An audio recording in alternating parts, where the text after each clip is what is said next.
a sad day. I've got some news to break to y'all. I went full Apple. Yeah, I went full Apple.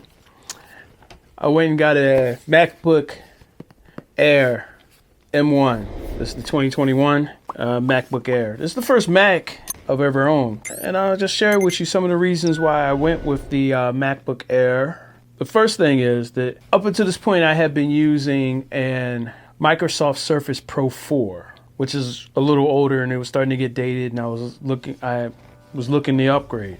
And I was looking at the new Surfaces and the ones they just announced, and I said, and then I started to look at the Macs, and I was looking at different ones, and I saw the MacBook Air. I was looking for something portable because I really like the portability of the Surface. I didn't want it to be too big. Found out that the MacBook Air does not have any fans. So there's no fans, it's no noise, and as you can see, it's nice and light. So that I like for being portable. The majority of the time it is in one place, but if I want to take it out someplace or move to the living room or whatever, I have that option, and it doesn't weigh a lot, and I don't have to hear the sound of the fans. Then having everything connected using AirDrop, I knew that would make it easier because I was already using an iPhone XR to do video recording with my gimbal. I had an iPhone 12 Pro and the iPad mini. And between those three, I could AirDrop. And what AirDrop is like a wireless transfer of the data, the information. And it does it pretty seamless. So I said, okay, I will be able to AirDrop to this, so I don't have to use SD cards and portable hard drives as much. Still using them, but I don't have to use them as much.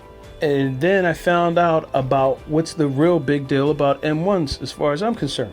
The M1 chip in the MacBook Air, and this one, what the M1 chip is, it's the processing chip, and it's made by Apple. And one of the key features that I really like it for, it now allows the MacBook Air to start running iOS apps. And those are the apps that are on your iPhone, on your iPad. It allows you to start using those on the MacBook. One of the key video editing apps that I use is called LumaFusion. So LumaFusion I started using on my phone, and as I started using it, I then said, I got an iPad. You can save the project without finishing it as a package and then AirDrop it to the iPad. So I started on the phone, AirDropped it to the iPad. Now with this M1 chip, I could AirDrop it to the MacBook Air, finalizing the video. So that was a big plus for me. So that allowed me to just incorporate this into my workflow that I was already doing and up the quality level. Then one thing I found out when I started using LumaFusion on this MacBook Air is that there's a thing called overlays, the alpha channels. I have one site that I use, VidiZone, which makes custom lower thirds and all kinds of different things. I couldn't use a lot of them because the iOS devices don't allow you to use these overlays, these alpha channels. But with LumaFusion now being on the MacBook, I can use those alpha files, those overlays and the lower thirds and everything. So that was another big plus. That's why I went with this MacBook. It allowed me to incorporate what I was already using and taking it to the next level. Really, a lot of it had to do with using LumaFusion. It has two USB-C. I also have this dongle right here. I have a couple of them. But this is one I purchased specially for the MacBook, and it's already made to connect there, and it has two USB card readers, two USB-C, and it also has HDMI, standard HDMI. So I'm able to use one of my monitors straight with the MacBook. So I've got two screens already. And it also has a headphone jack. Now watch this when you open it up. Okay, one finger I can open it up. Close it,